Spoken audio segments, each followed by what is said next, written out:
오늘 체크해봐야 한 리포트들 어떤 게 있을까요? 한지원 아나운서와 체크해보시죠. 오늘장 아침에 나온 리포트들 확인해 보겠습니다. 먼저 호텔신라부터 살펴보시죠. 호텔신라의 2분기 시장 기대치를 웃도는 실적을 기록했습니다. 면세와 호텔 사업부 모두 수익성이 크게 개선되면서 영업이익이 큰 폭으로 증가했는데요.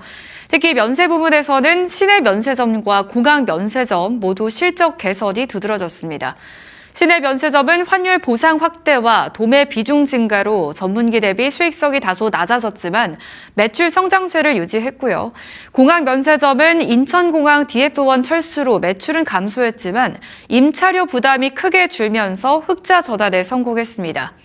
호텔 레저 부분 역시 견조한 실적을 이어갔습니다. 서울과 제주 호텔을 중심으로 객단가가 상승을 했고 스테이 사업도 안정적인 성장세를 보이며 매출 증가와 함께 수익성이 개선됐는데요. 면세와 호텔 사업부가 동시에 실적 개선을 이끌었다라는 점이 이번 실적의 핵심으로 평가되고 있습니다. 증권사는 이러한 실적 개선 흐름이 하반기에도 이어질 것으로 전망했는데요. 인천공항 면세사업 축소에 따른 외형 감소는 불가피하겠지만 한중 노선 운항 확대에 따라 시내 면세점 매출이 점진적으로 회복되면서 이 높은 수준의 수익성을 유지할 것으로 예상이 됐고요. 호텔 사업부 역시 해외 여행객 증가세가 이어지는 가운데 서울과 제주 호텔은 물론이고 스테이 사업까지 객단가와 투숙률이 동반 상승하면서 안정적인 증익 흐름을 이어갈 것으로 내다봤습니다. 2026년까지는 인천공항 면세점 축소 영향으로 매출 성장세가 다소 제한될 수 있지만 수익성 중심의 체질 개선이 뚜렷하게 나타나고 있다라는 점에 주목을 했습니다. 또한 2027년부터는 면세와 호텔 등 전 사업부의 매출이 다시 성장세로 전환되면서 증익 기조가 이어질 것으로 전망했는데요. 단기적으로는 외형보다 수익성 개선이, 중장기적으로는 실적 성장 회복이 투자 포인트라는 평가가 나오고 있습니다. 다만 최근 업종 전반의 밸류에이션 하락을 반영해서 목표 주가는 하향 조정했는데요. 그럼에도 투자 의견은 바이를 유지했습니다. DB증권에서 호텔신라 목표 주가 62,000원으로 제시를 했고요. 전일 종가 43,550원을 터치했습니다. 다음 종목은 2차 전지 대표주죠. 에코프로비엠 가져와 봤습니다. 2분기 실적은 매출과 영업이익 모두 감소했지만 이 흑자는 유지를 했습니다. 다만 영업이익률은 3% 수준에 머물며 수익성 개선은 제한적인 모습이었는데요. 실적 부진의 주요 원인은 북미 전기차 수요 둔화 그리고 유럽 주요 고객사의 시장 점유율 하락에 따른 양극재 출하 감소입니다. 전방 수요 부진이 지속되면서 출하량 회복이 지연됐고요. 이에 따라 재고 부담도 확대됐습니다. 재고 훼손률이 낮아지고 재고 일수가 증가하는 등 재고 효율성이 악화된 점도 부담으로 작용한 건데요.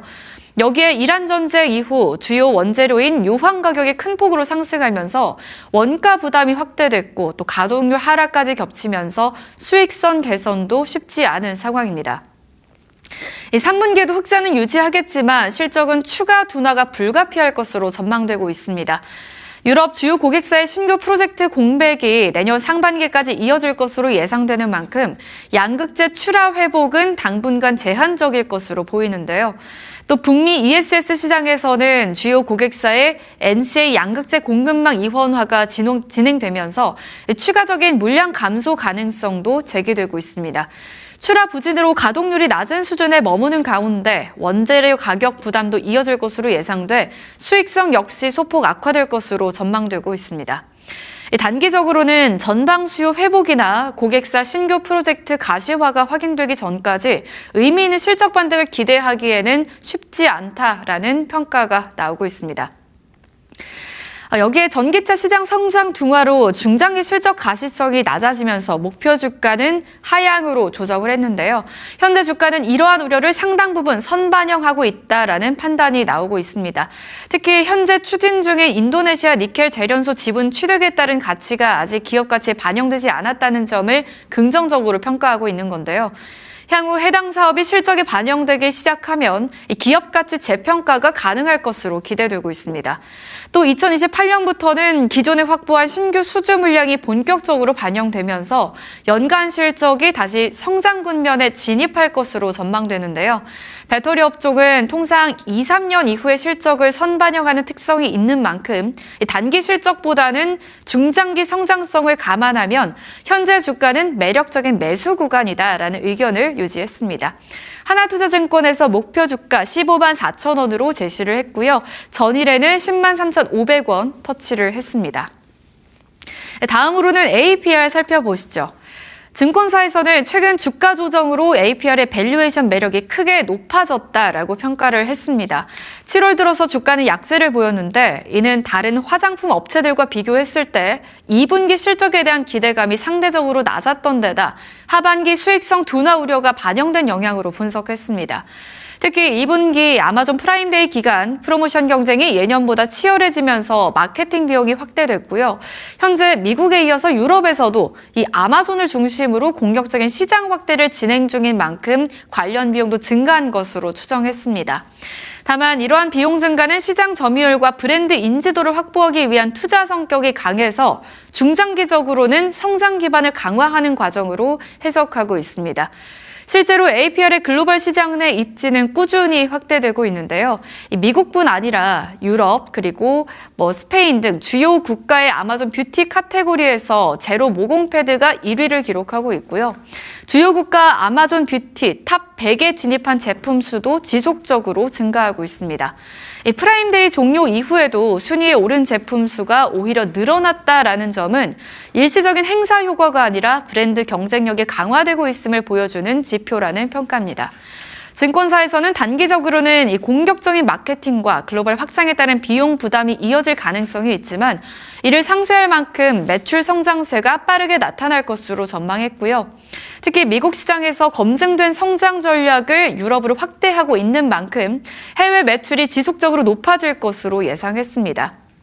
이에 따라 2026년과 2027년에도 안정적인 이익 성장세를 이어갈 것으로 내다봤는데요.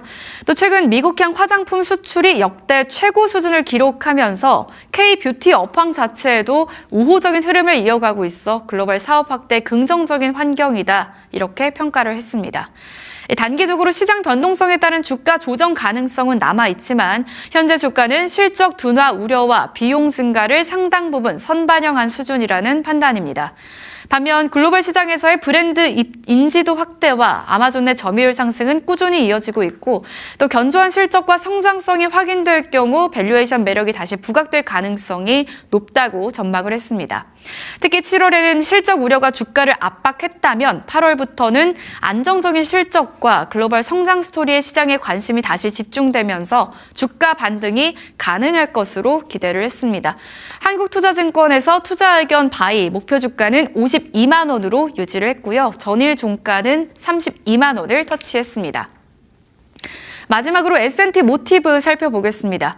2분기 실적은 시장 기대치를 소폭 하회했습니다. 지정학적 이슈로 방산 수출 물량 일부가 하반기로 이연되면서 외형 성장에 제약이 있었고요. 이에 따라 고마진 방산 매출 비중이 감소하면서 수익성도 다소 둔화됐습니다.